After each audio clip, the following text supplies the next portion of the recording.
একেবারে শেষ মুহূর্তের ভোট প্রচারে হেমতাবাদ বিধানসভা আসনের তৃণমূল কংগ্রেসের প্রার্থী সত্যজিৎ বর্মন এই মুহূর্তে কিন্তু তিনি তৃণমূল কর্মী সমর্থকদের সঙ্গে নিয়ে সভা মিছিলে অংশ নিয়েছেন।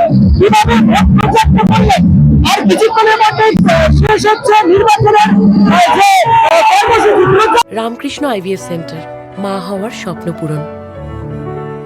নির্ভরযোগ্য চিকিৎসা এখন আপনারই শহরে, জীবন রেখা হসপিটাল। কতটা সাড়া ফেললেন ভোট প্রচারে? লড়াইটা কেমন করলেন? আজকে হেমতাবাদের মানুষ পরিষ্কার ভাবে বলে দিচ্ছে শুধু 23 তারিখ শুধু সময়ের অপেক্ষা, আর 4 তারিখ যে গণনা এটা হচ্ছে শুধু সময়ের অপেক্ষা। 4 তারিখ বললেই আমাদের হেমতাবাদের মানুষ চাকুর বাকি মাখা শুরু করবে। আবির খেলা নিয়ে কতটা প্রস্তুত রয়েছেন আপনারা? 100% প্রস্তুত আছি না, 100% আমরা হেমতাবাদ থেকে 50,000 ভোটে জিতবো। একেবারেই ভোট প্রচারের শেষ লগ্নে দাঁড়িয়েও কিন্তু তৃণমূল কংগ্রেসের প্রার্থী সত্যজিৎ বর্মন জানাচ্ছে প্রায় 50,000 ভোটে তিনি জয়ী হবেন।